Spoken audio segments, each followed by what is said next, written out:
negative 38.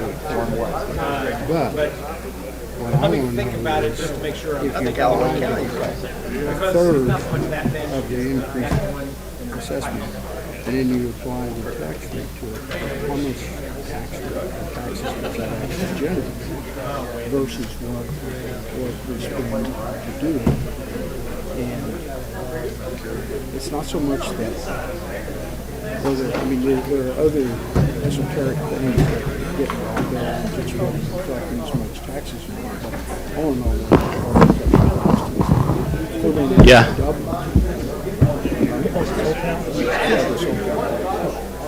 When? During an announcement by staff. for this year, but Just mentioned about Carrie Vaughn. Yeah, it's going to 45. She put in there for 10 to 55, and I want to cut that back to 45. But if you're going to start putting those kinds of monies into it, you better know whether or not you're really getting any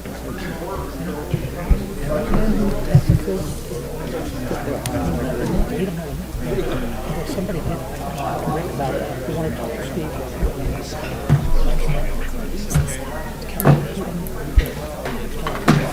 That's a place for them.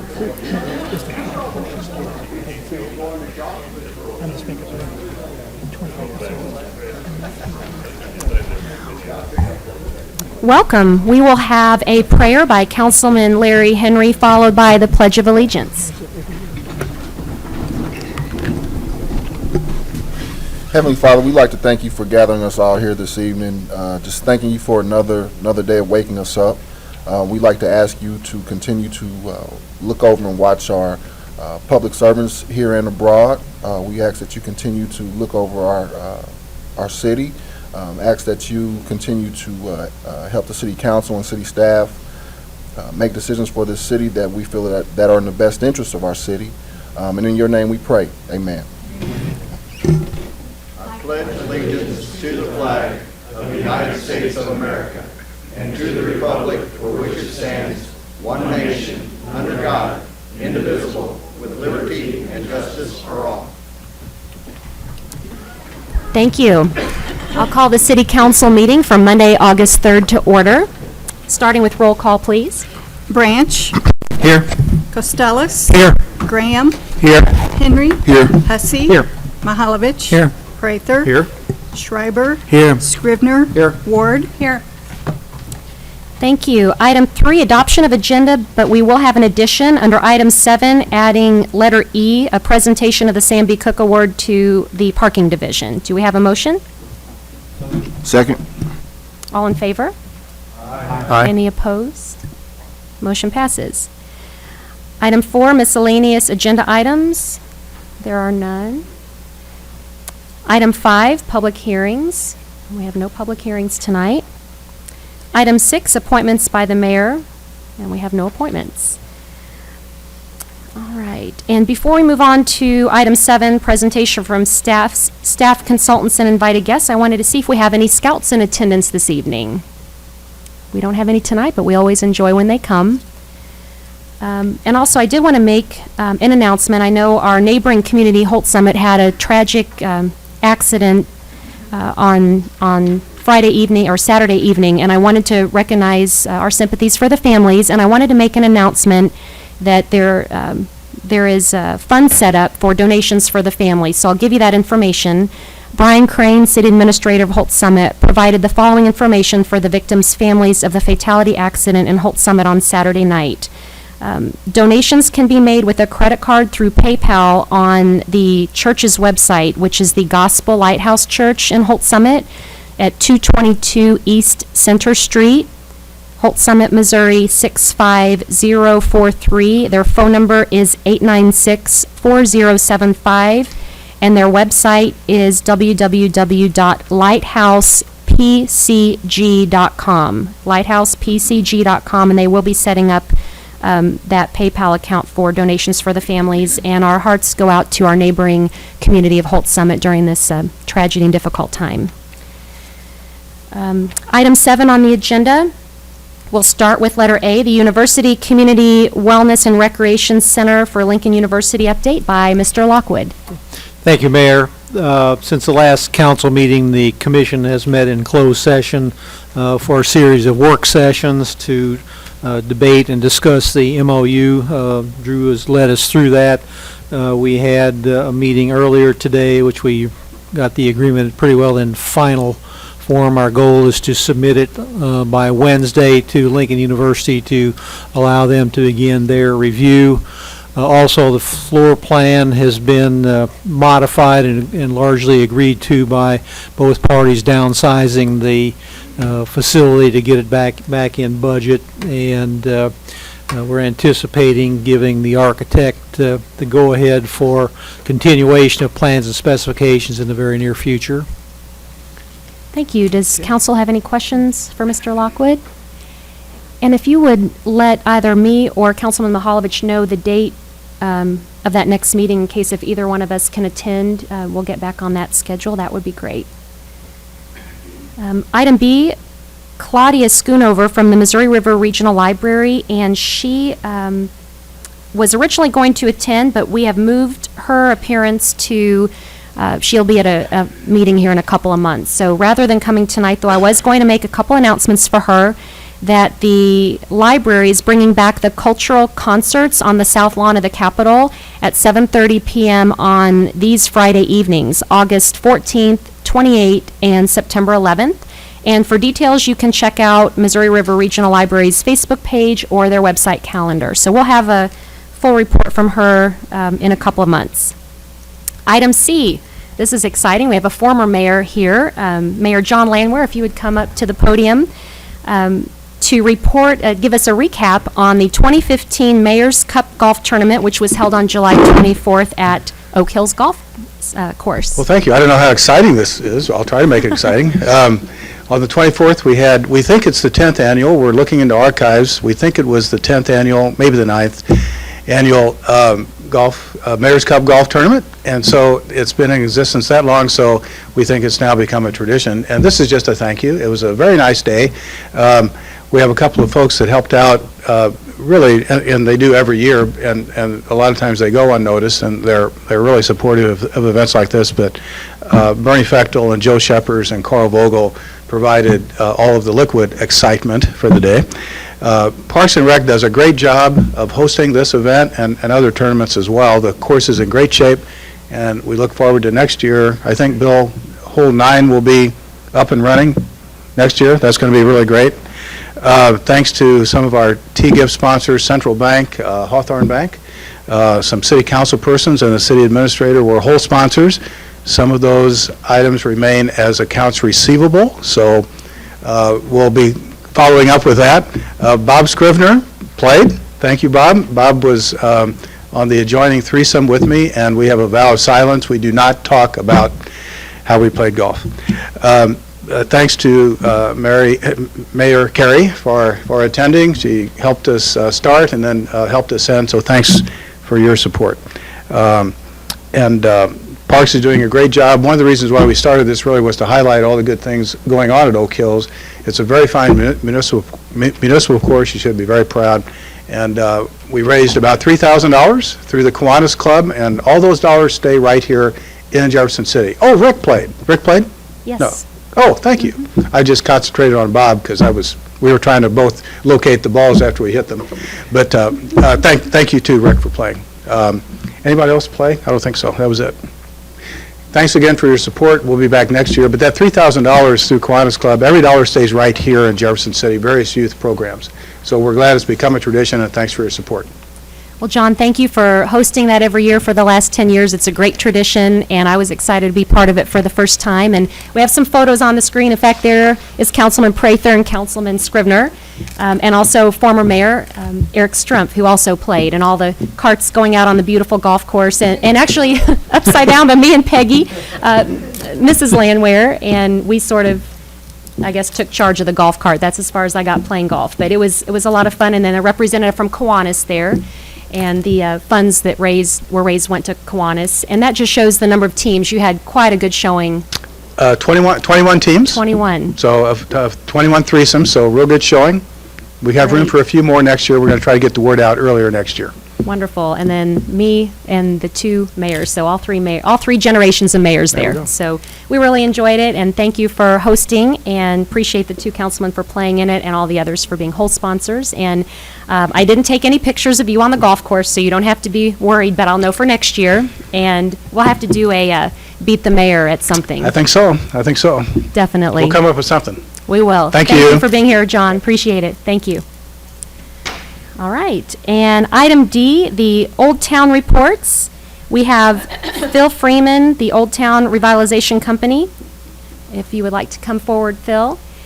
And I noticed, too, you have quite a few of your commission members. If you either want to introduce them or have them stand, I will whatever do you'd that. like. I will do that. And Thank thank you for the opportunity, the invitation to join you this evening. It has been several years, and I apologize for that, since we've given you an update on the Old Town Revitalization Commission. Old Town was started with a vote of the City Council in 2002, charting an historic district. Didn't define the district, just charting it. In September of 2008, the Old Town Revitalization Commission was organized, incorporated, and charged with revitalizing the core of the central part of Jefferson City. I have several of the directors with me tonight, if they would stand if they're introduced. Carol Burkhead, Jim Crabtree, Donna Dietz, Melva Fast, Kenneth Ferguson, Ron Medine, Alan Mudd, Jim Wish, Steve Kroll is ex officio from the city, Randy Allen ex officio from the chamber, and Alan Pollock is ex officio from the Housing Authority.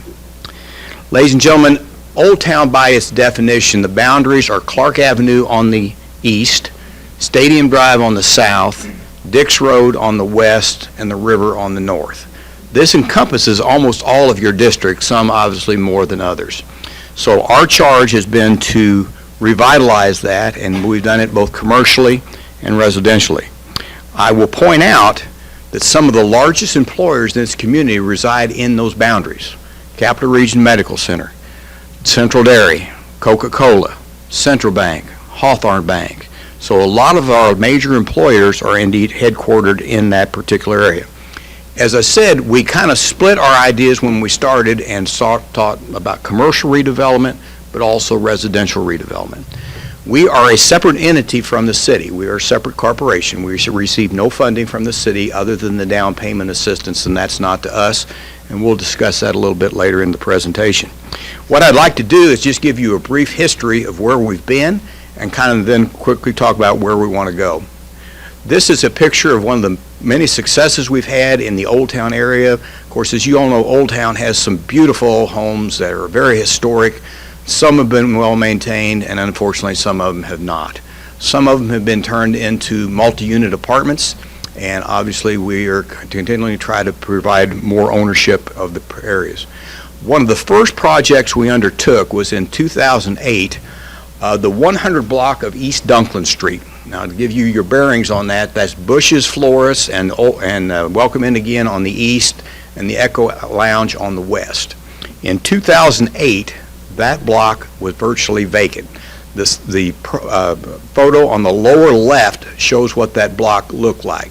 The only businesses that were operating at that time in 2008 were Bush's Florist, the Barber Shop, and the Echo Lounge. All those other buildings, as you can see on the left, were either condemned and are vacant. We developed a partnership with Larry Cobb and Steve Rollins to redevelop that district. Now, the partnership existed between them, Old Town, and the city. They were able to use some historic tax credits. The Old Town, we developed one of the first TIFs used in Jefferson City, and you can see the outcome on the top as to what the ultimate outcome was. It turned a block that was completely vacant into a very vibrant block now. Currently, almost all the properties are occupied, and I've used the analysis many times that that's another look at it. You can see the old Munichburg sign, and there's some other pictures of the redeveloped East Dunklin Street. I've used the analogy many times. In 2008, 2 o'clock on a Saturday afternoon, you could shot a shotgun down the middle of East Duncan Street and not hit anyone. Now you can't find a place to park. So this is one of the first things that we were able to do, and we're very proud of what is accomplished there, and we thank Larry and Steve for their investment. We also like the city, the cooperation with the city was just excellent, as they did a lot of the facade improvements, and we moved on. Other areas we're looking at, we also looked into residential redevelopment. And we thought what we would do is identify possibly 2 blocks that we could really concentrate our efforts on. One of them was the 800 block of Clark Avenue. The other is the 600 block of East McCarty, just a couple blocks from here. So what we did, there was a building on the corner of East Atchison and Clark Avenue. The top center shows what that building looked like. Through its history, it had been a grocery store, a laundromat, a convenience store, but for about the last 20-some-odd years, it had been boarded up. We were able to get a CDBG entitlement grant to purchase that property. That was done through the city. They could purchase the property, and then they could also structurally enhance it with new windows and doors. The interior renovations were left to private enterprise. What we did is we entered into a lease agreement with a group of 5 churches headed by First United Methodist Church, First Baptist Church, First Christian Church, Grace Episcopal Church, and Central United Church of Christ. They did the interior renovations at their expense, and we now have what's called the Common Ground Community Center operating out of there. That has completely changed the complexion of that neighborhood. Also, and you can see from the back side, the lower left slide, there's gardens in the back, and it has really enhanced that area. The Common Ground Center is on the lower level. Halo rents, not the rent because nobody's paying rent, but occupies the upper level. They do pay $1 a year in rent. So we are very proud of what has been accomplished there, and that has completely turned that neighborhood around. Now I'll show you the next. This is on the other side of the street. A private developer bought 3 of the pieces of property. Unfortunately, a couple of them had to be demolished. Habitat for Humanity had also built several houses, and the city has helped us greatly with sidewalks. In the current half-cent sales tax, I approached the city and the county for $300,000 each for landscape improvements for the Old Town area, which are being funded at the current time. I don't think Matt's here tonight, but some of this money for the sidewalk improvements came out of those capital improvements. We also did the 300 block of Ash, where Prison Brews is located, and there was also some development in the 600 block of East High, all of those areas that were targeted. One of the biggest projects, and this is going to be a joint project between the county and the city, is the East Capitol. It goes to design next year and hopefully under construction from Adams Street to the penitentiary. We be all new sidewalks, lighting, and streets, and that is a joint project. I will be back to talk to you, gentlemen and ladies, about some more funding in the next half-cent sales tax as it comes due. On the next slide, this is O'Donoghue's. We'd like to point out several areas on the Near East Side that have gone, private developers have really enhanced this. This is O'Donoghue's, developed by the late Juanita Donoghue and now run by her son. Of course, Prison Brews is over there. There's a lot of development. Donna Dietz and Daryl Hubble are doing a lot of development with their own funds on the Near East Side. These are the Mulberry Apartments. To put those in perspective, if you know where Hawthorne Bank is on East Dunklin and you go down the steep hill, to the right were the Mulberry Apartments. In the flood of 1993, the lower levels of those apartments flooded out. After the flood, the lower levels were deemed uninhabitable, but they let the owner reoccupy the second and third floors. To say there was a lot of activity, a lot of it wasn't legal going on down there, according to the police chief, would probably be an understatement. We found out, and it was a blighted area, we found out that there was, this is in the floodplain, that there was some floodplain money available. I approached the owner of those pieces of property and asked if he would be interested in selling those. He said he would. I indicated that they would have to be sold at the appraised price.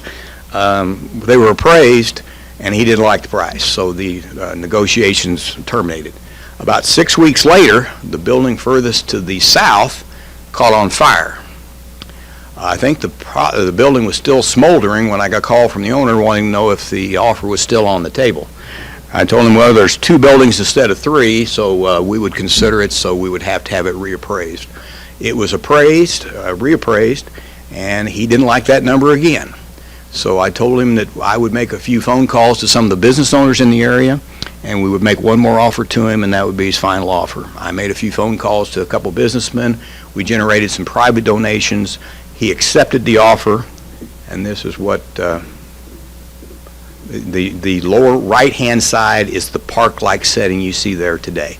So we were able to take care of some problem areas, and this was with some flood grant money. So once again, folks, what we're trying to do here is we build these partnerships. Let the city do what they can do, build partnerships with the church, build partnerships with private business, and that's how we're able to do the things that we hope to accomplish. This is where Donna has done some of her properties on East High Street. There has been major renovations, like she and Daryl, Deb Brown, Juanita Donahue have put a lot of time and effort and money, their own money, into these, and we're seeing a real rejuvenation of the Old Town area. Move to the next slide. Several years ago, Janice developed the Abandoned Properties Register List. I think some of you have seen it, and I know you've been working on those ordinances. I, by letter, under my signature to Old Town, contacted all the people on that list. There was about 110 at that particular time, offering them the ability to donate, we're not-for-profit, that they could donate their properties to Old Town in exchange for the historic tax, the tax credits that they could get for the charitable contribution. I heard back from about a third of them, and some of the responses were unusual, I would say. Some didn't even know they owned the property, or at least they said. I assured them they did. And we indicated, and I think Habitat, we were able to do several of them with Habitat, but this is the property we were talking about on East McCarty. This, once again, was in the floodplain. You can see the picture to the left is the piece of property that was donated to Old Town. Now, by being in the floodplain, you cannot rebuild there. So what we did, Janice used a community development grant to knock the building down, and it's greenscape. And as you can see, and then we turned around and sold it to the neighbors for $300 to $400, and of course they cannot build on it, but will always be maintained as green space. This is a tool in the toolbox, as I know you all are wrestling with these abandoned properties, that possibly you could use that as a tool to, so many of these neighborhoods from years ago, the buildings are 10 to 15 feet apart and a little bit of green space. If I could make an editorial comment, and I know you all are wrestling with the abandoned properties now, by being in business, I'm opposed to regulation from the local, the state, and the federal government. That's just the way I am. There are certain instances where I support governmental regulations, and one of them is public safety. Now, the buildings still on this abandoned registry, they create a public safety concern to all of us. And I'll cite 2 examples. I talked to Reverend Buchholz at the Central United Church of Christ. We believe it was Christmas Eve of 2009. A building on the corner of Ashley and Jefferson Street was entered. A fire was started, and the buildings caught on fire, both buildings. 1 block away, Central United Church of Christ was having their Christmas Eve services. 1 block away from where these buildings were being burned down. There was one about a year ago over on Adams Street, across from the Christian church this time. That building, once again, was entered. Someone set a fire trying to keep warm, and that building burned down. I know you have a lot of challenges as you deal with the abandoned buildings, but I know Old Town would be very supportive in anything that you can do to encourage the owners of these buildings either to renovate them or sell them. And we would be happy to assist you any way that we can in those endeavors. So that's just a little bit of an editorial comment you may not have wanted, but you got it anyway. This is the Lafayette Interchange. Several years ago, we being Old Town, did a great deal of lobbying both the highway department, the governor's office, the city, to put in the Lafayette interchange. We felt that this was essential to the redevelopment of the Near East End, to Lincoln University, to Jefferson City High School, to the Missouri State Penitentiary site, and as you all know, this is going to be a headache for all of us for the next year or so, but once completed, it is going to be a tremendous asset and bring much needed access to this part of town, particularly as we try to redevelop those areas. These are some pictures of some of the incentives that have been used, and I'm going to be here in just a few minutes to discuss with you about our down payment assistance. These are areas that have been improved by the down payment assistance. As you can see, as the last slide shows, work still needs to be done. As we try to invigorate the older neighborhood, home ownership is essential. Pride of ownership, pride of neighborhood equals a safe neighborhood, and that's why I'm here tonight. The reason I'm here is in support of, over the last several years, and I've got I think each of you have a fact sheet that was sent to you dated August 3rd. I'm not going to read this to you, but this highlights what we've been talking about this evening, and I hope you have time to take a look at it, and should be at your desk this evening. We started the down payment assistance program. We can't remember exactly when. It was 8, 9, or 10. What we have done is the last several years has been allocated $45,000 of city money for down payment assistance for people to buy homes in that Old Town district that I defined to you earlier. Now, ladies and gentlemen, this is not a blank check. We don't just say, here's $5,000, go buy a house. Jamie administers the program, and there are certain criteria that must be met. One is the house has to be built prior to 1951. 2, it must be either vacant for 180 days or currently a rental property. 3, it must be owner occupied, and the owner must bring the home up to all city codes. 4, they have to live there for a minimum of 5 years, and 5, at the end of the 5 years, it can be sold, but it has to be sold as residential and not rental. So those are the criteria that we have established.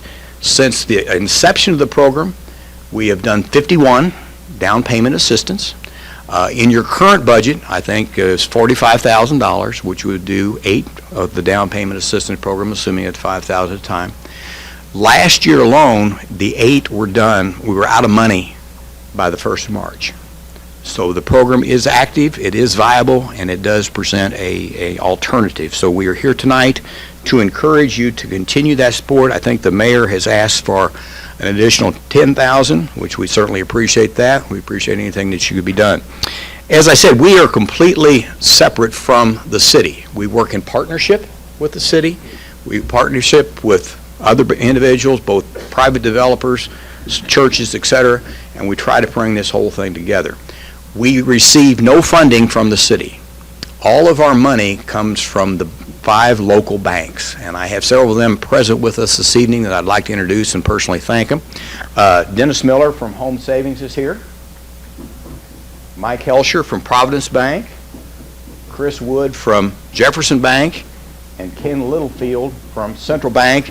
Dave Turner from Hawthorne Bank was going to be here, but unfortunately had another commitment. Gentlemen, would any of you like to say anything?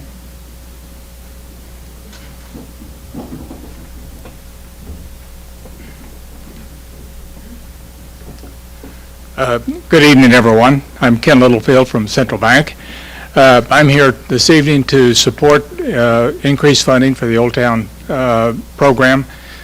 Since its inception, Central Bank has made 9 loans totaling $770,000 for this program. We could make more loans if the money was available.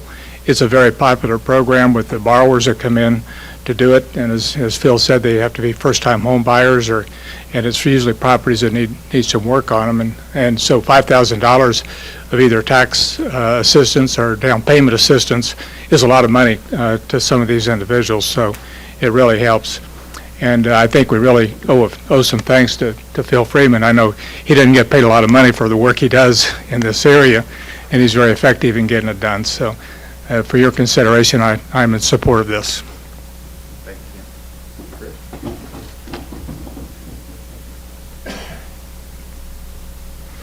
I'm Chris Wood with Jefferson Bank. Since the program's inception, we have done 6 loans for $500,000. Some details on the loan program where we partner with the city and the grant. The 5 partnered banks, we've all agreed to these guidelines. It's a 96.5% loan, and there are no bank fees attached to it. One of the strongest things about the program is when you get a loan on the secondary market, the property has to be in a certain condition. And some of these properties, not all of them, but some of the properties have some deferred maintenance. And with these being bank-owned loans, we're able to work with these borrowers a little bit easier than they would be able to get a loan through Fannie Mae or FHA. And that's really the main bullet point on the program. And there's no mortgage insurance attached to it. The loan program is designed to be cheaper than anything else that the borrower could get on the secondary market. Thank you. We also have Hank Voigt, President of the Jefferson City Board of Realtors, and Hank is going to make a comment also. Hank? Thank you for inviting me, Phil. I just kind of want to give a perspective from the Jefferson City Area Board of Realtors about the Old Town Incentive Programs. I'm going to make 3 points. One is it has introduced and encouraged home ownership to individuals that probably or may not have been able to purchase homes.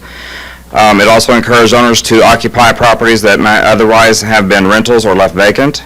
And it also, I'm going to speak about the importance of property improvements and the community betterment. The incentives have opened the door to home ownership to many buyers that have not been able to purchase homes in the Old Town area.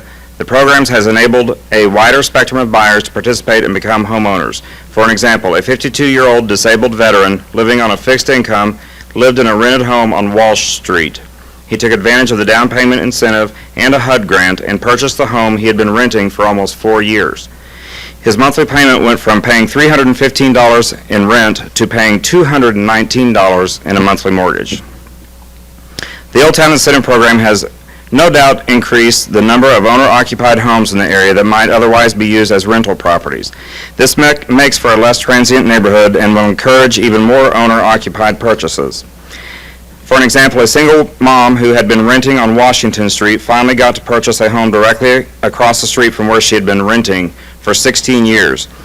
She purchased the home that had been sitting vacant for several months after previously being used as rental property. Some of the properties that are purchased through the Down Payment Assistance Program have also gone through some sort of rehab or improvements. Most of the time, these improvements in turn have a domino effect on the surrounding properties, which encourages neighbors to clean up or repair properties as well. We have seen home buyers who have taken advantage of the various programs under Old Town also replace doors, windows, participate in energy audits, install landscaping, paint, repair sidewalks, etc., among many other improvements. Eventually, these improvements will make a difference in the neighborhoods and could improve property values, which in the long run could affect tax revenues and again encourage additional investments in these areas. The Jefferson City Area Board of Realtors believes that the Old Town program has a very successful track record in investing in the community and with assisting folks that might not otherwise purchase properties. This program helps in energizing neighborhoods, which will in turn attract more investments. The incentive program definitely enhances and improves the quality of housing in Jefferson City, which is a benefit to the entire community. The Jefferson City Area Board of Realtors appreciates the commitment the city has made in the past to this program and encourages support for future funding. Thank you. Ladies and gentlemen, the reason I'm here tonight, of course, is to, once again, I'll highlight the position paper that we have. This outlines the economic impact of what has been done, $4 million in average assessed evaluation increase, et cetera. The main reason we're here is to ask you to approve certainly the $45,000. We would also encourage you to support the mayor's additional $10,000, and you have a letter in your packet dated from me of April 2nd to 2015 asking for an even larger increase than that. We know you're in difficult budget times. We certainly appreciate that, but we do think that this is a very important program. I think the gentleman from the Fifth Ward will speak as to what has happened on Clark Avenue. Obviously, the Mulberry Apartments, all of those are, we think, successes. We continue to work along those lines to build those partnerships. And the commitment from the city has just been great. I appreciate Janice, Jamie, Matt Marash have all worked with us whenever we had items of need. But once again, we would encourage you to continue that funding. And so much of what has been done in these last few years has been in some of the worst economic conditions this country's seen in centuries. I'm looking forward to the day when that economy improves and what can we actually do at that particular time as we try to revitalize the core of this community. I hope as you look at this expenditure, you would not look at it as an expense, but an investment in this community that will pay dividends for years to come. Ladies and gentlemen, that concludes my comments, and I'd be happy to entertain any questions. Thank you, Mr. Freeman. And Old Town is a success, and Old Town is a win. And it's a win for all of these families that have been able to turn these homes into ownership, and it's a success for the entire community. So thank you for being here. I also remember I served on the council when then Councilman Medine came up with the ordinance to sponsor the Old Town and work on that under Mayor Landwehr's leadership as well, and I know it's really come a long way since then and continued to grow. And seeing the visible impact, you showed just a few on the screen, but it's very visible, and the fact that you have the partnerships between the churches, the banks, the county, the realtors, private donors, private businesses, city staff, and the grants, and I appreciate all of that. And I'll ask if there's questions, but I also want to ask, you have a website? Yes. Could you announce that in case people want to? Is it www.oldtown oldtown.org, I believe? Ron? I defer.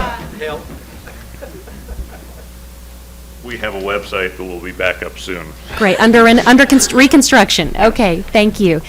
Do we have any council comments or questions for Mr. Freeman? Councilman Scrivener?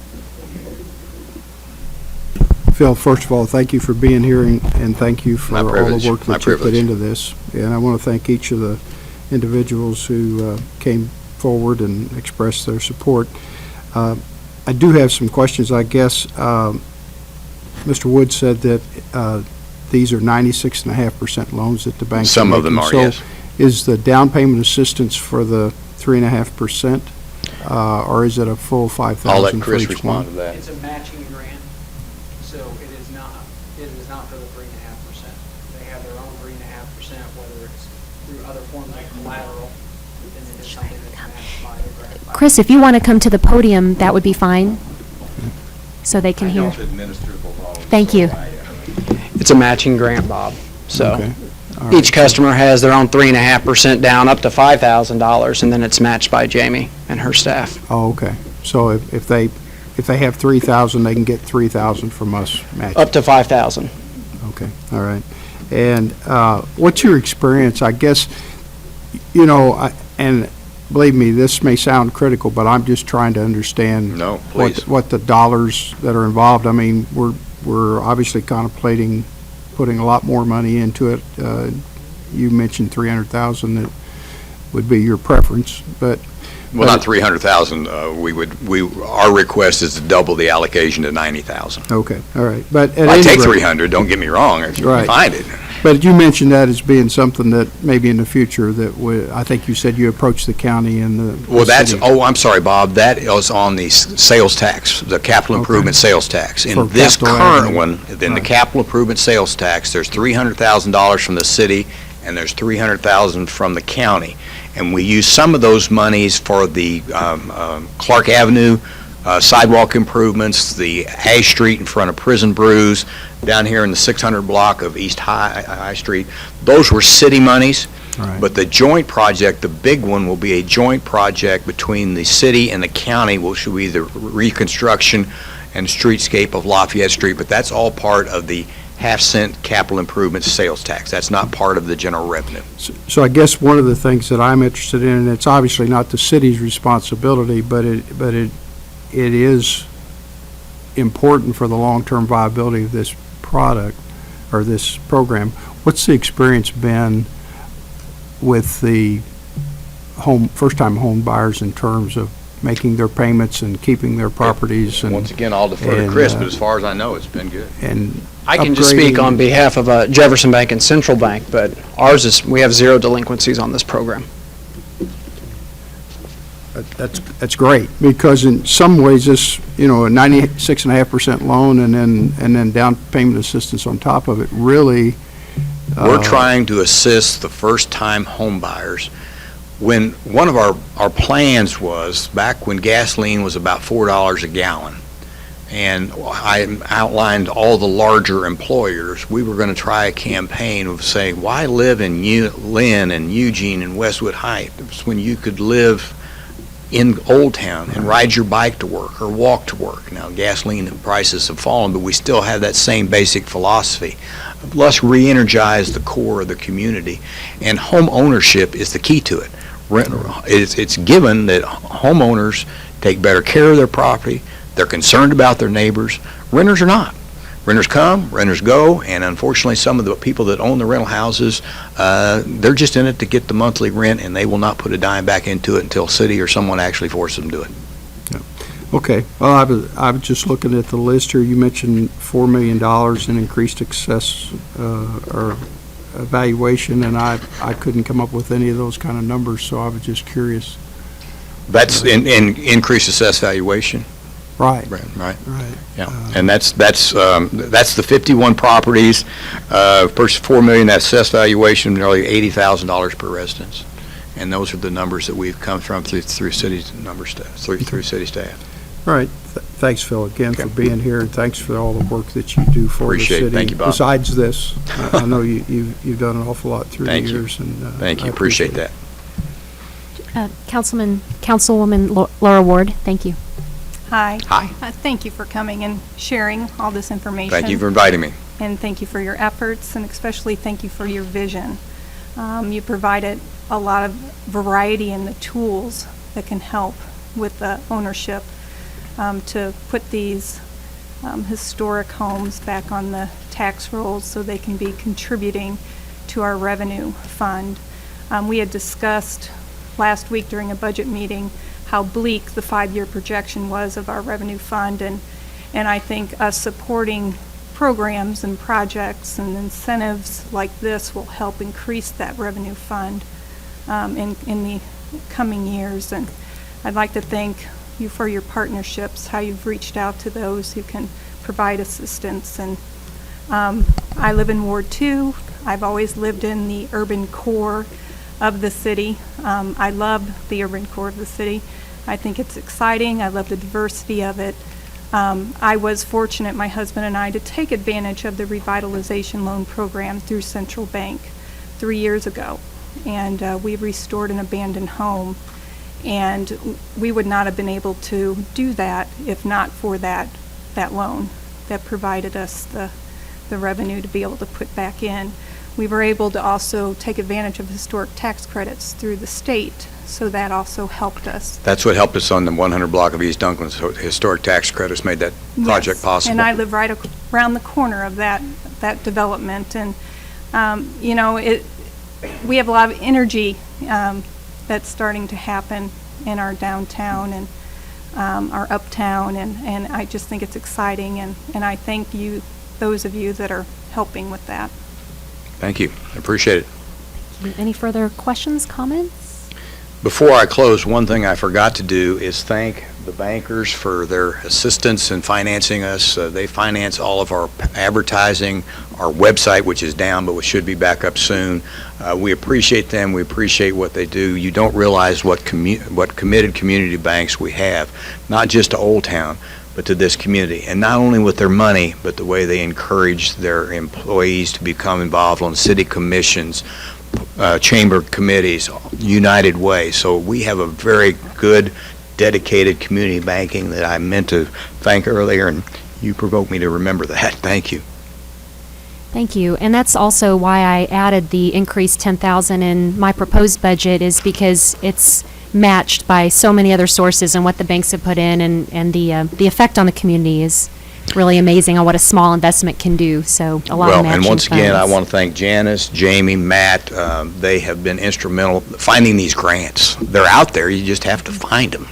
And they found some grants for us, and we'll continue to look for projects like that, and hopefully I can come back this time next year. I apologize, it's been several years since I've been down here and to give you an update, so I'll try to get back here on a more regular basis to give you an update of what we've accomplished in that given time frame. Thank you. And we do have a councilman who is a liaison, and I'm trying to think. No, right who- now you don't.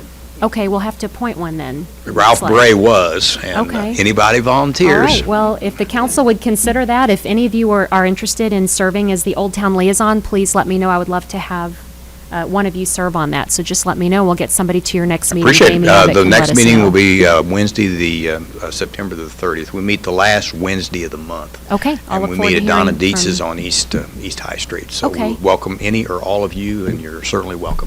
Thank you, Mr. Freeman. Thank you all. Appreciate it. your time. Great. And I know that was a lengthy discussion. It took a lot of time, but the time was worth it because it's so important to our community, so thank you. Item D2, Steve Viley from the Historic City of Jefferson. Welcome, Steve. Thank you, Mayor and members of the council. I appreciate the opportunity to be here. I'd like to do a couple of things while I'm here at the podium. One is to comment on the proposal that you just heard Mr. Freeman talk about, and the other is to make an announcement about a special program that the Historic City of Jefferson is putting on in September. My name is Steve Viley. I'm immediate past president of the Historic City of Jefferson. Our current president, Tammy Beshan, is in the audience tonight, along with some other HCJ members. Historic City of Jefferson and Old Town Revitalization Company share a concern and a commitment to Old Town. An essential element of revitalizing Old Town is reclaiming and preserving its history. Old Town Revitalization Company's efforts are advancing that, and by bringing in residents who care about their homes and their neighborhoods. Now, when Old Town was first proposed by your former colleague, Ron Medine, we were a little concerned about that. We were wondering what was going to happen. What kind of a group would Old Town Revitalization be? In the past, governmental efforts along these lines have been quite different. And I'm thinking in particular about the 1960s and 1970s when urban renewal swept across the country and in Jefferson City. And the way to revitalize was basically to tear things down. That was a concern. Would this group approach that problem in the same way? And we've been very pleased to see what Old Town has done. And yes, there have been some buildings that had to be demolished, and that's always going to be the case.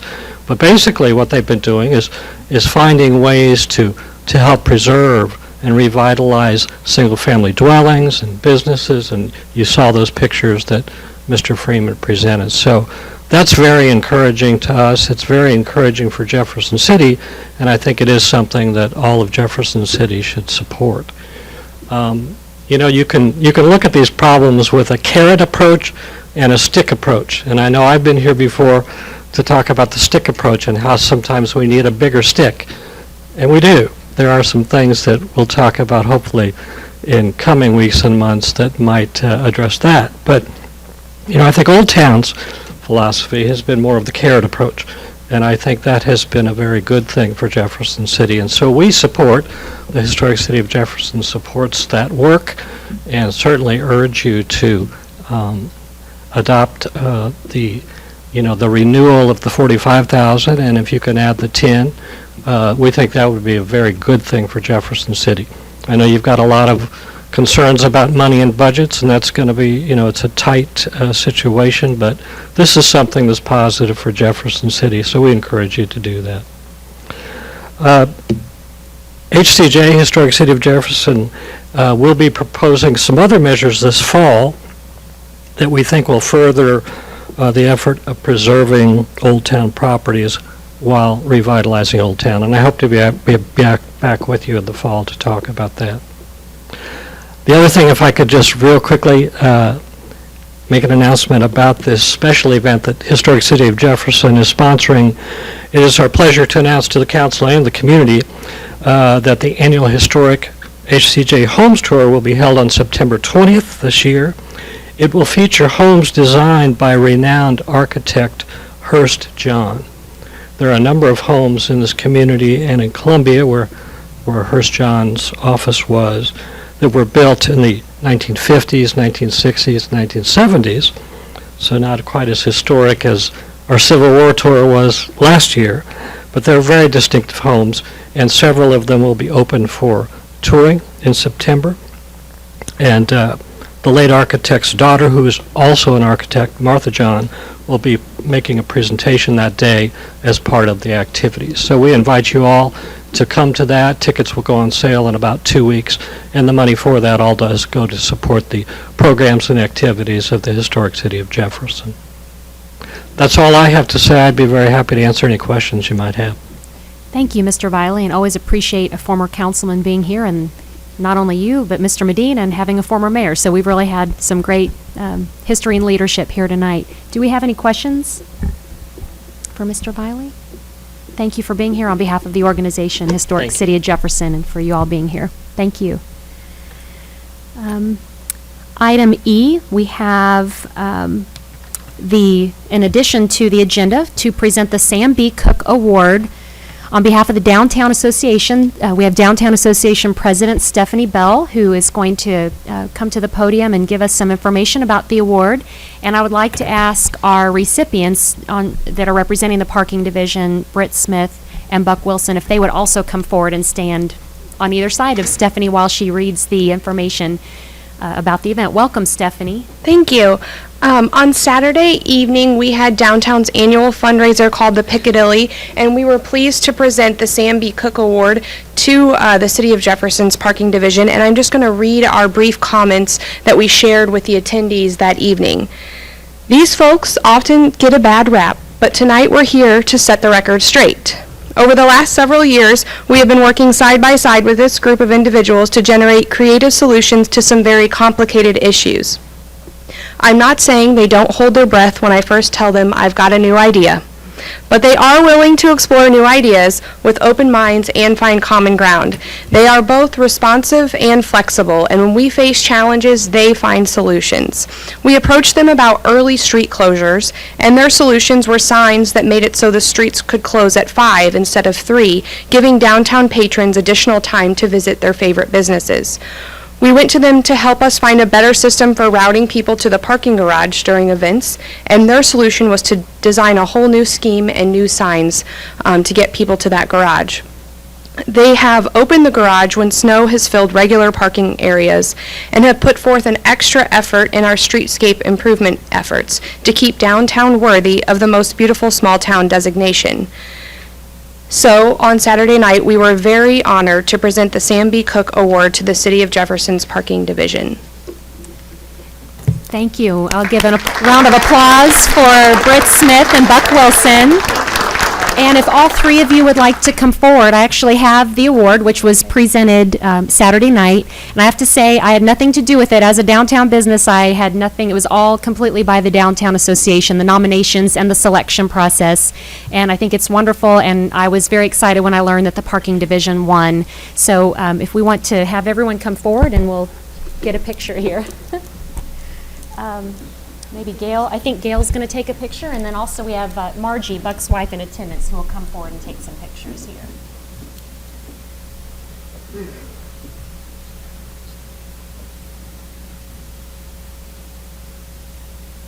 Okay, thank you very much. Thank you, Britt. Thank you, Buck.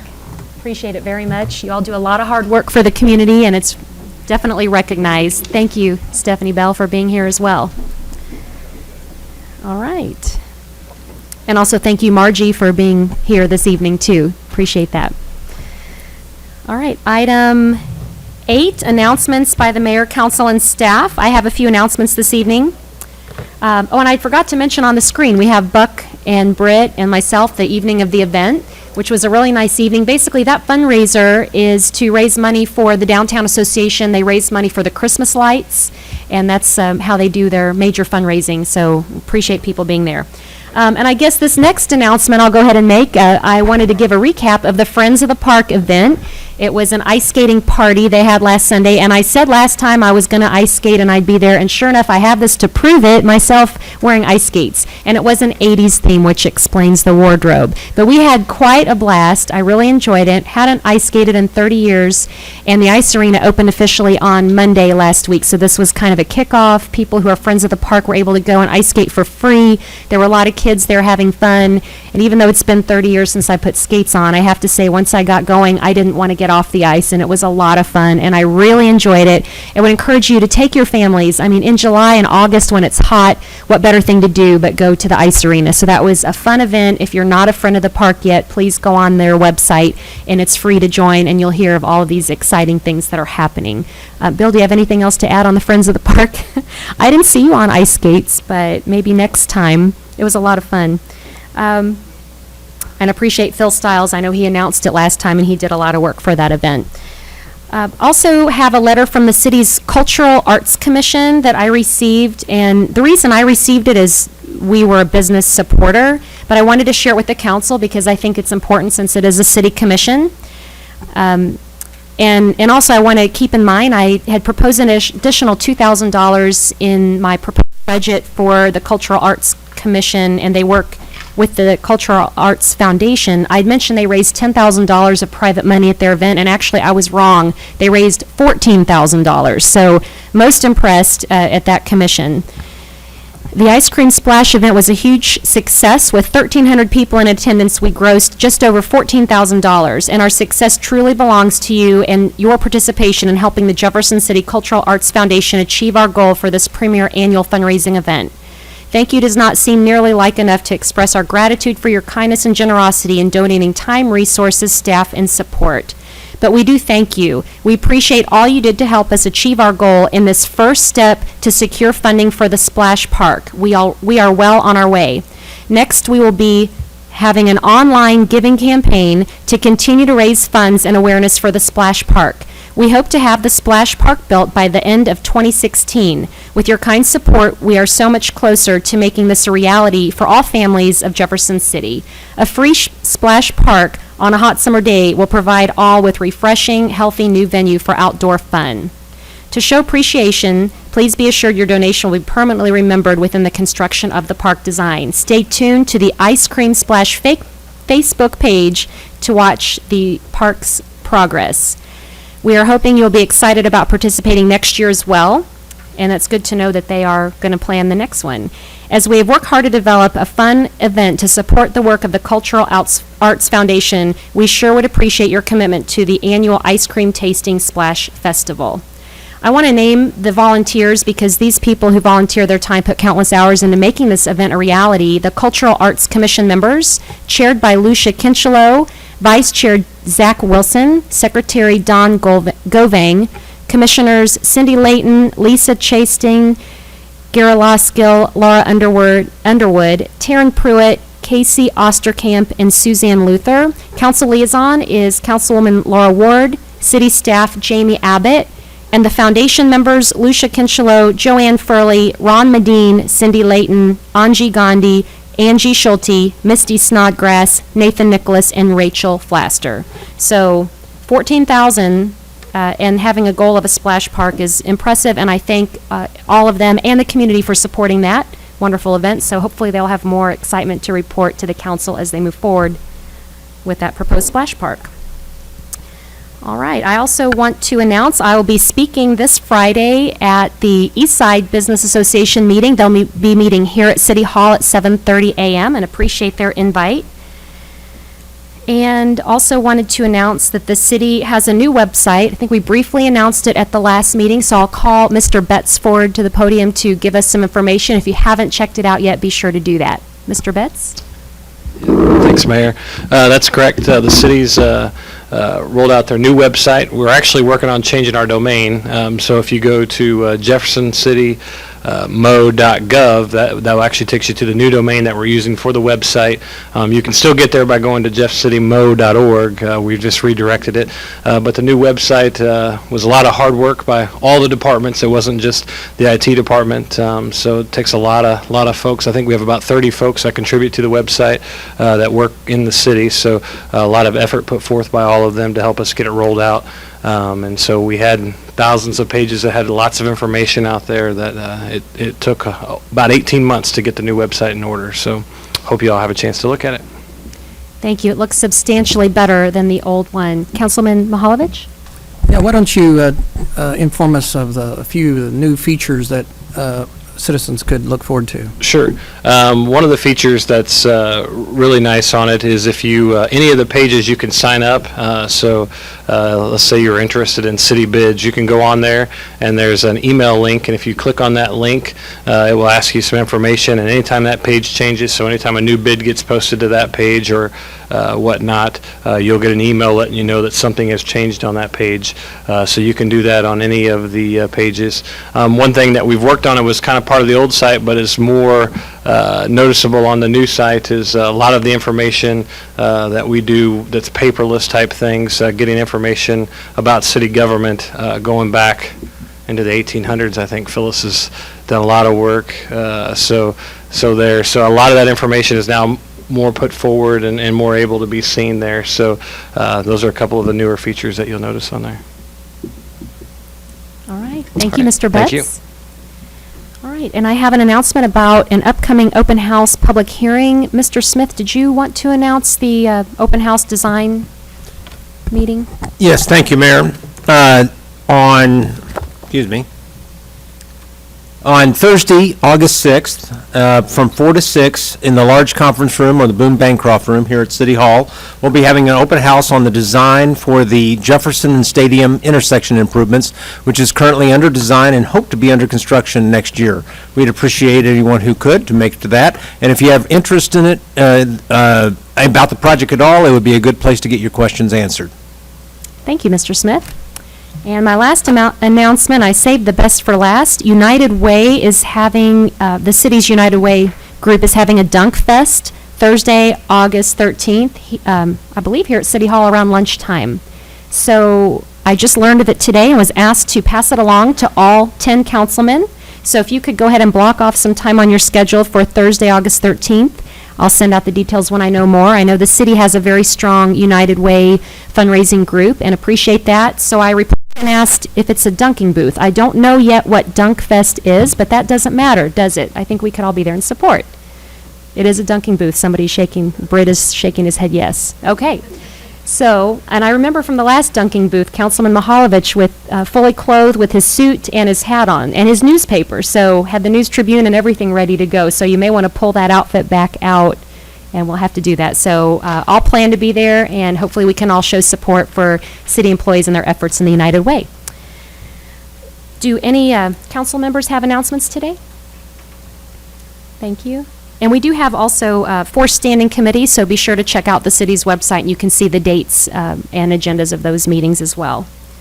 Item 9, Lincoln University Student Representative Update, and our student representative, Jonathan Jackson, actually has to be at Lincoln tonight. He is a resident assistant, and they have an RA meeting this evening, so he is excused from council tonight. But he did want me to announce the freshman convocation at Lincoln University is August 15th at 6 p.m., and the councilmen are invited. So if any of you would like to attend, please let Jonathan know, and that will be a chance to speak with incoming freshmen and their parents. Item 10, presentations from the gallery on specific bills or resolutions, and these are limited to 5 minutes. Would anyone like to make a presentation from the podium tonight on anything on the agenda? Okay, seeing none, we'll go on to item 11, the consent agenda. Item A, minutes of the city council meeting, and I believe actually we're going to pull an item out of that. So do we have a motion to pull item C? Yes, Madam Mayor, I move that we take item C from the consent agenda for council debate or discussion. I second that. Okay, any further discussion? That's all it takes, actually, is just for two people, it pulls off automatically. Great. So we will take that out separately. So, Mr. Hilpert, would you like to give us an explanation then on item C? Sure. Actually, former Mayor John Landwehr represents Heights Finance, had come to the city staff about an issue they're having, and he was going to wait around, but he had to leave at 6:45, so he said if you really had any questions for him, feel free to, table this till next time if you're so inclined. But Heights Finance has a lien against a property at 402 Hart Street, which had been a beneficiary of one of our code enforcement loans through CDBG. I can't get the initials right. Anyway, so there was a code violation there. They got some money from the city to fix it up, and when they do that, there's a lien against the property for $5,000. One of the homeowners passed away, and the other can't afford to keep it. They're upside down on their mortgage, and John had provided me a copy of the appraisal, which set out the property at about $41,000, and Heights Finance is owned $49,766.95. They're talking to the homeowners, and the homeowners are willing to deed over the property in lieu of foreclosure action, but they can't because of our $5,000 loan. So John came to us and asked if we would waive our $5,000 lien. If not, they'll go ahead and do the foreclosure, which, assuming all the facts to be as we believe them to be, won't indicate, we still won't get the $5,000. So I told John that the council has to act on it, and I'd bring it before the council to decide. You certainly don't have to. They'll go through the foreclosure. It will be more difficult for them, but, that's kind of the facts of it. And if you have any questions, I'm glad to answer them, or if you want to table it for John, I think he's glad to answer them as well. Thank you. Any questions? Councilman Scrivener? Thank you.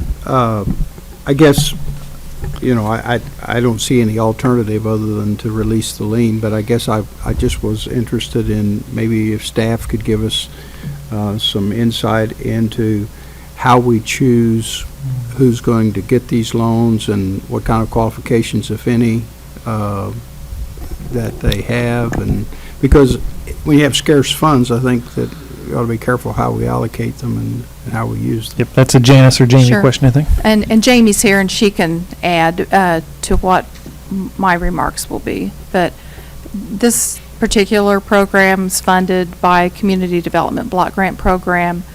That program's governed by an annual action plan, and then there's a 5-year consolidated plan. So the funds allocated to homeowner support programs is what this was funded, how this was funded.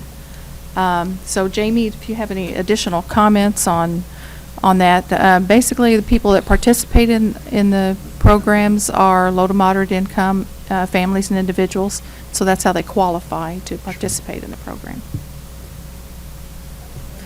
Yes, to follow up, this particular household, actually, it was an emergency situation to assist with heating. We assist households that are low to moderate income, so a household of, I believe, 4 cannot make more than, I want to say $36,000 a year, and they have to own their home. And so it assists with code deficiencies, emergency situations, and this is HUD funds, so this is federal dollars that we get as an entitlement grant year to year. Okay, but I guess my only concern, and I understand emergency, I mean, it essentially, I guess we paid for repairs to their heating system or replaced their heating system or whatever, but I guess I'm aware of individuals, in fact, I know some individuals who have been the beneficiary of these grants, and they are, you hesitate to put labels, but they're solid individuals that they fix their home, and they're going to be there for 20 years or whatever. And this sounds like someone that was kind of upside down and probably needed the help, but I just wondered what the criteria was for making the choice to choose them. It is an application basis, first come, first serve, and it's based on funding availability. As part of the application process, we do check that they own their home, but we do not check to see if it's in foreclosure. As part of the income verification process, they have to provide their most recent payment stubs, last taxes, We have to make sure that they have trash service and that they are, that they're current on their taxes. So, I mean, we go to those links. This is just a rare situation where a spouse died and based on their, their living situation, it was something basically they couldn't avoid. The whole purpose is to assist low to moderate income, create a suitable, livable life.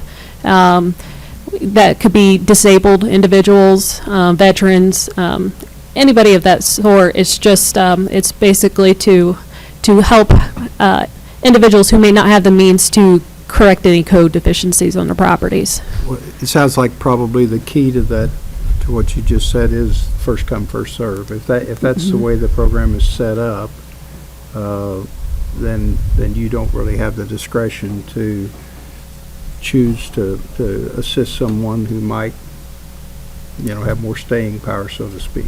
But Correct. And I don't know how long the individuals were at this property, but I mean, it's, situations do come up, and it's, as I said, it's first come, first serve, and we do as much as we can on the background check for being current. Thank you. Thank you. Councilman Carlos Graham? Jamie, did you say that the individuals have to live in the space for a certain amount of time, or no? As part of the program participation, after the updates are completed on the property, in this case, it was, like I said, an emergency for, it was wintertime, furnace needed and everything, and it was disabled individuals. And we placed a deed of trust for the amount of assistance on the property. After 5 years, that deed of trust is released. If they were to sell their house within that 5 years, and there was earnings, the money would be coming back to the program. We would be able to assist another family. So this is nothing that we have to give $5,000 back to HUD or nothing like that, is it? Well, because we followed the guidelines of filing a deed of trust in order to secure our investment, I guess you can say. I guess it's a risk of having a program in that set up that way. Okay, any further questions? Okay, so at this time we'll take up the consent agenda item A, B, D, and E by voice vote. Pulling out item C. All in favor? Oh, I'm sorry, we need a motion. Second. Okay, so right now, a voice vote on A, B, D, and E. All in favor? Aye. Any opposed?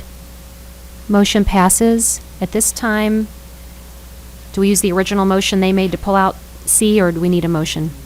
Okay, we need another motion to approve item C. Any further discussion? Voice vote, all in favor? Aye. Any opposed?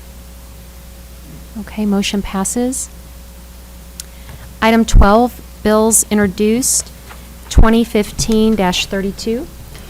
An ordinance of the City of Jefferson, Missouri, changing, amending, and modifying the zoning map of the zoning code of the City of Jefferson by rezoning .67 acres of land addressed as 600 Eastland Drive to C1 Neighborhood Commercial from .52 acres zoned PUD Planned Unit Development and .15 acres zoned RA2 High Density Residential, described as part of the north half of the northwest quarter of Section 21, Township 44 North, Range 11 West, in Jefferson City, Cole County, Missouri.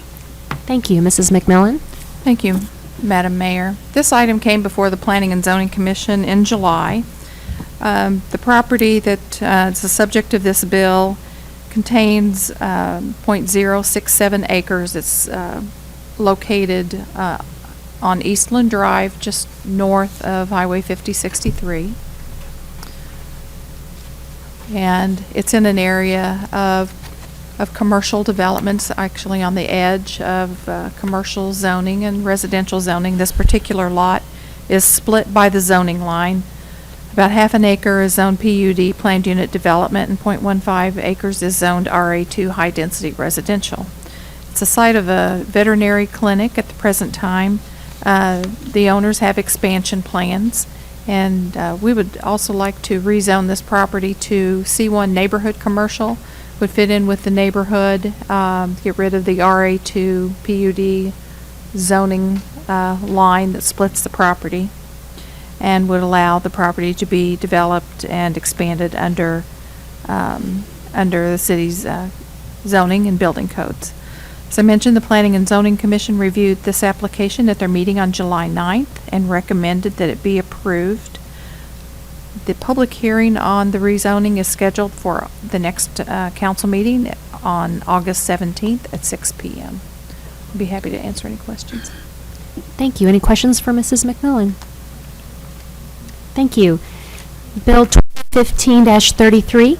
An ordinance of the City of Jefferson, Missouri adopting a budget and personnel classification plan for the city for the period of November 1, 2015 to October 31, 2016, and appropriating money in the city treasury to pay the cost of operating the city government during that period in accordance with the budget.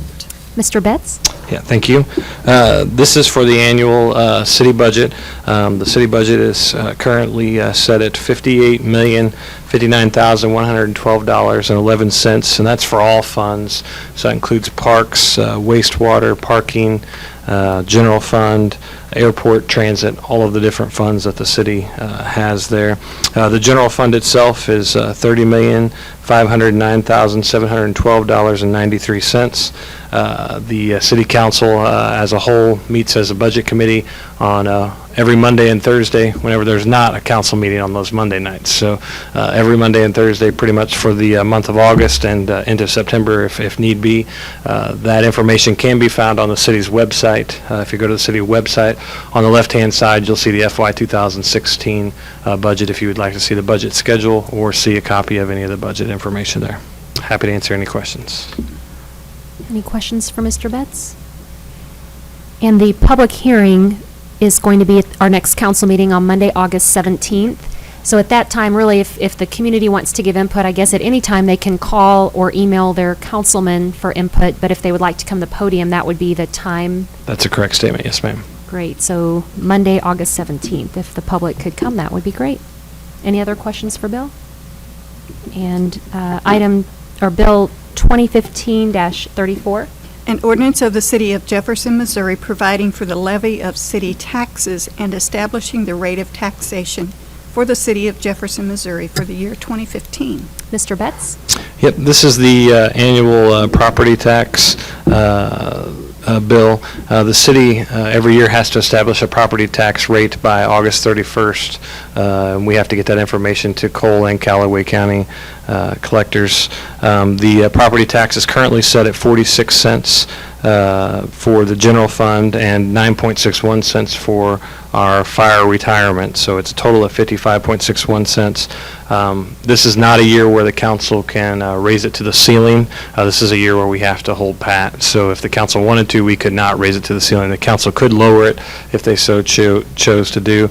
Our ceiling as of last year was at 47.49 cents for the general fund, so about almost a cent and a half more, but again, we cannot raise that this year. It is one of those deals when the ceiling comes forward each year, it's reestablished. The state tells us what our ceiling can be, so they can lower it or they could raise it, but what we've seen historically has been that they lower it to get closer in line with what we have chosen. So there is a public hearing again next week for that. This is a bill that we hope to vote on next week. The budget bill may not be voted on, or not next week, but on the 17th. But this is one where we need to have the council approve it and move it forward to the counties so that property values can be assessed and billed correctly. Thank you. Any questions for Mr. Betts? Councilman Scrivener? Just a comment. I think that, as you mentioned, the state can adjust that, and I think that in the time that I've been on the council, I don't know exactly how much it's come down, but it's come down, and as I understand, it's on a trajectory to eventually get to a point that we can't raise it, and I won't be here to talk about that next year, so I thought I'd make those comments this year that as council, that's something that you might want to keep in mind, because I think we rolled those taxes back a few years ago. That's correct. We've had at least 2 opportunities in the time that I've been on the council to restore them or raise some portion of it back, and we haven't done it. Maybe that's something that we won't ever want to do, but certainly the property taxes aren't as high as they once were. That's a correct statement. The amount is not as high as it once was in Jefferson City. Yeah, and it was 54 cents, I believe, was our ceiling at one point in time. So it just gives you an idea over the past 6 or 8 years. So we've lost 7 cents of that ceiling. That's about 6.5. That's correct. Yeah. Okay.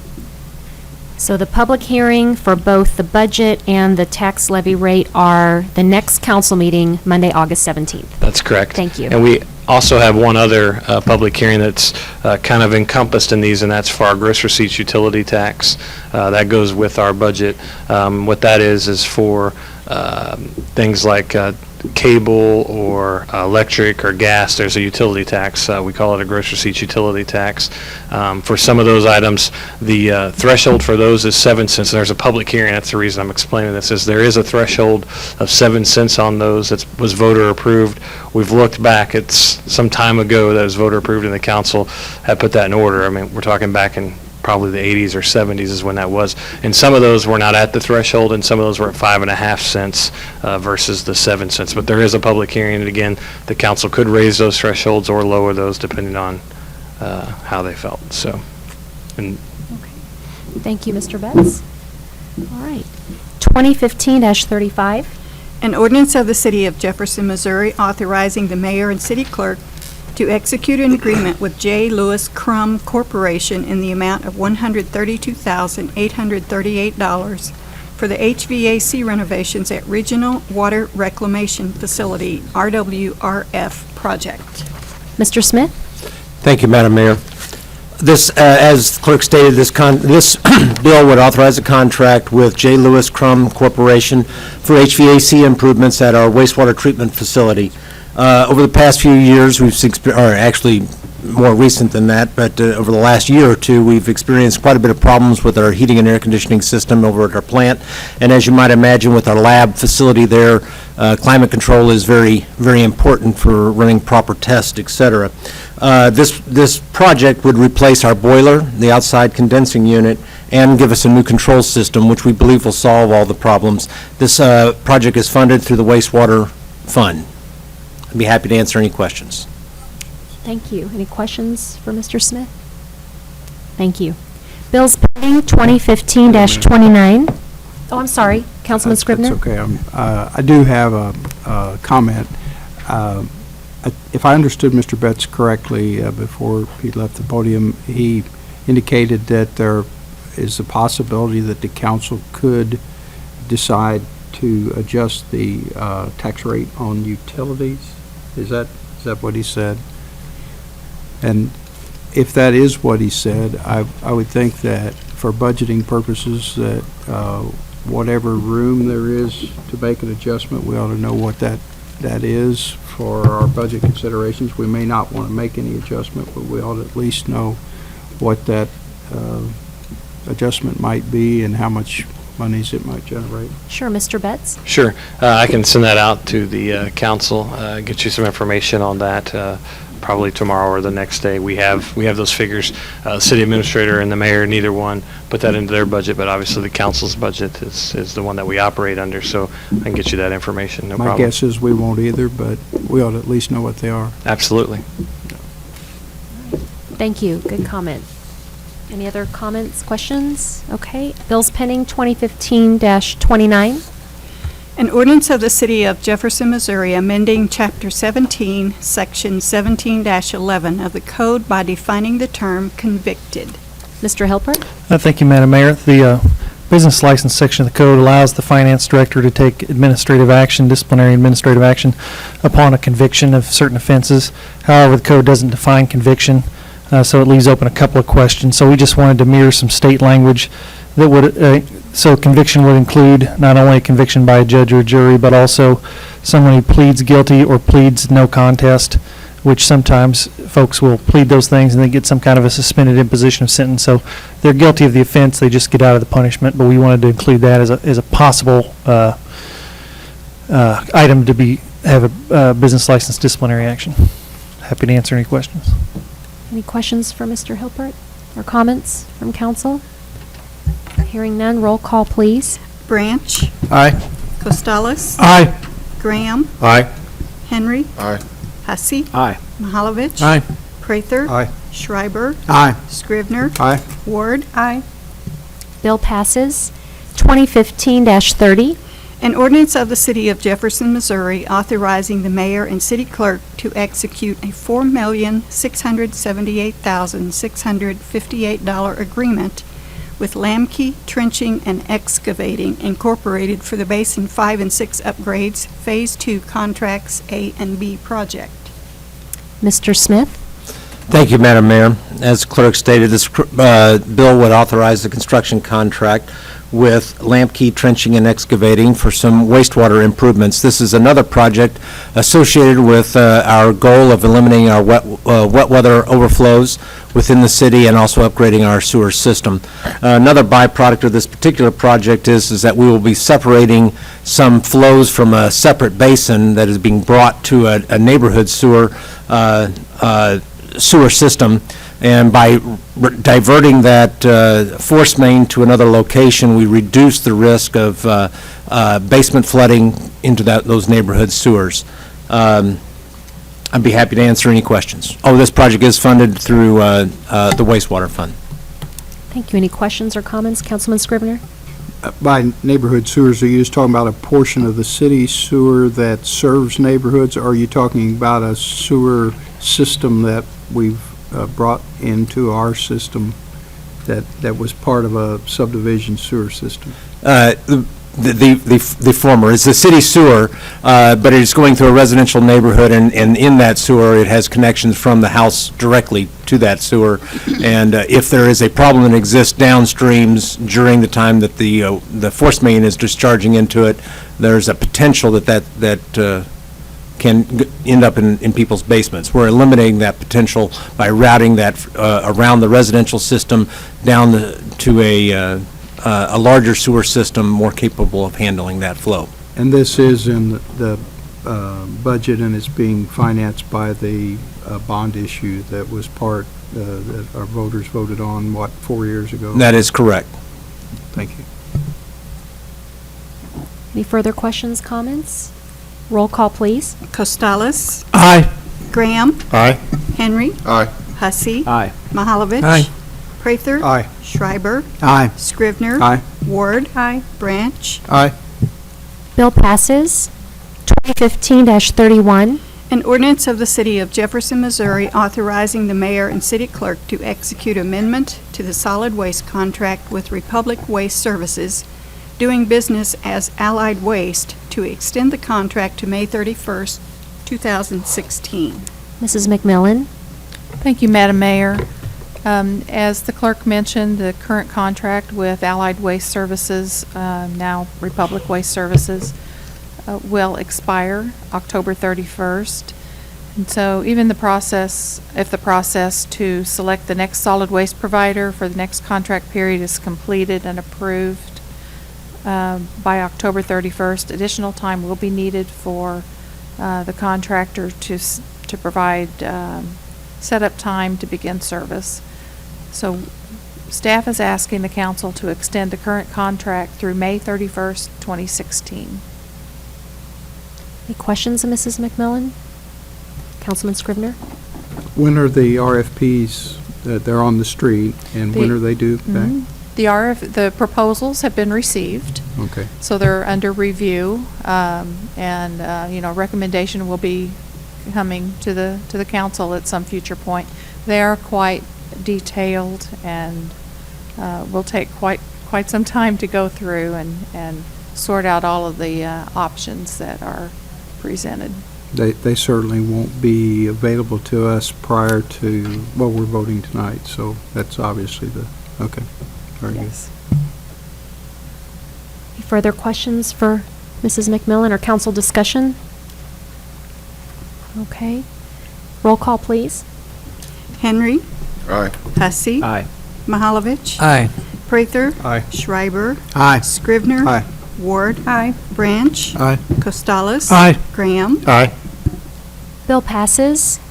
Nothing on the informal calendar.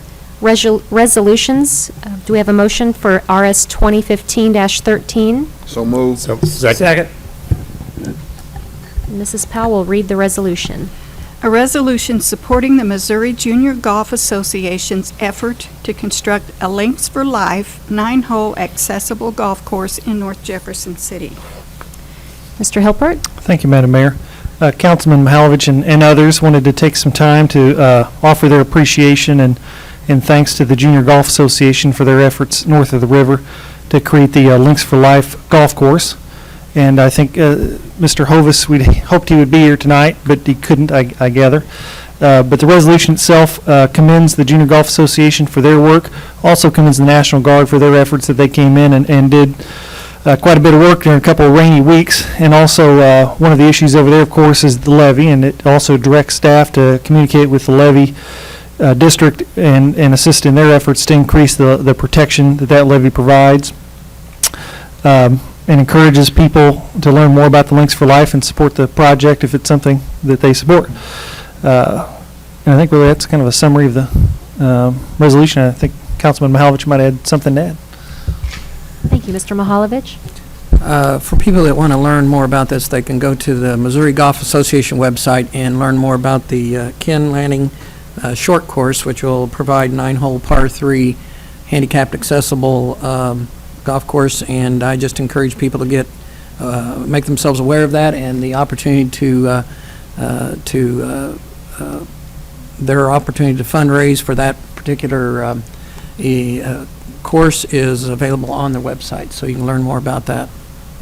And I'm sorry that Scott Hovis and I have been communicating quite a bit, and this is a busy season, obviously, for him, and I'm sorry he couldn't be here tonight. Thank you, Councilman Mahalovich. And from what I understand, this accessible type of a golf course is the only one of its kind in the state of Missouri, and so it's definitely something that can be an asset and a destination to have that in our own backyard. Any further questions or discussion on the resolution? Councilman Graham? I was over in Columbia last week at a economic development meeting of CORE, and this project was brought up during that meeting over in Columbia, so it is getting a lot of attention and talk. I just hope that Mr. Hovis can come to the council and tell more about the project and how we can get more involved, the citizens and whoever want to get involved. But they were talking about it over in Columbia, so that was a good sight. So That's great. Further questions, comments? Okay, roll call, please. Graham. Aye. Henry. Hussey. Aye. Mahalovich. Aye. Prather. Aye. Schreiber. Aye. Scrivener. Aye. Ward. Aye. Branch. Aye. Costales. Aye. Resolution passes. Item 16, presentations from the gallery on other topics. Do we have any individuals in the audience that would like to speak for 3 minutes about any other topic? Okay, seeing none, we'll go on to item 17, council staff discussions. We don't have any. Item 18, is there any new business tonight? Item 19, any unfinished business? Item 20, is there, oh, excuse me, Councilman Scrivener? Yes, I apologize. I didn't hear you mention 17, and I did want to visit with staff a little bit about the presentation by Mr. Freeman and the letter from O-Town. There was a couple things I had questions about in here, and it's obvious that there's a lot of support in the community for this, this initiative or this program. But I feel that we should probably try to do some evaluation as we consider having, putting more money into it, and over time probably even more money. And I would be very much interested in a analysis of what the change, and I realize property tax collections aren't the only criteria. Obviously, there are a lot of other benefits to this program, but I would be interested in a property tax evaluation as to what the increased the valuation actually means in terms of applying our real estate tax rate to that increase, full well knowing that, you know, some properties take a down payment assistance, but some are taking tax abatement. And so if we were collecting taxes on those properties, this program is now abating those taxes, which that's what his spreadsheet indicated, but maybe you can clarify that. Sure. We're not abating the taxes. Under this program, a homeowner is eligible for up to 3 years of reimbursement on their property taxes. And so that with the expectation that they'll put those funds into repairs and improvements in the property. So we collect them, but we turn around and pay them back in Yes. essence?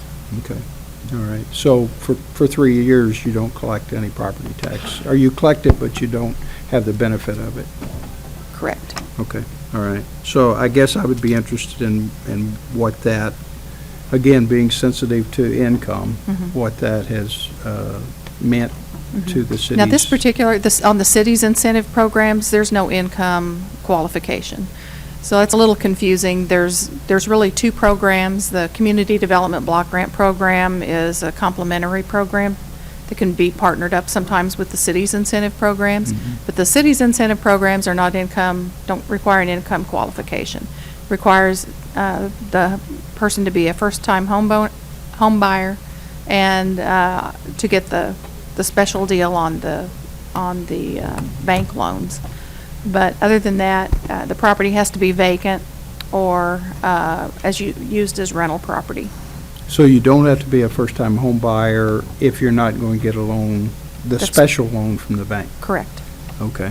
So The whole- just the whole anyone i- buying that property could qualify for that? then? The whole idea is to get home ownership into the Old Town area. You do have to live in the home?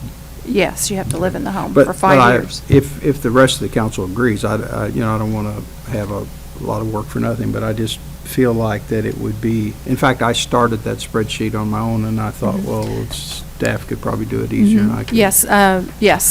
Jamie has that spreadsheet. The problem is that not every year is an assessment year, and so the real estate prices have been a little depressed in recent years. I noticed some had actually gone down after they have, and that we talked about that problem with a issue that was before you on the consent agenda.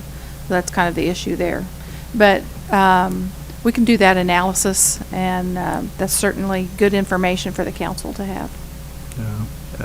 I think it would be, and I was reading here in this letter, it said that purchasers for a minimum of 5 years include down payment assistance of up to $5,000 and a property tax reimbursement program for the first 5 years.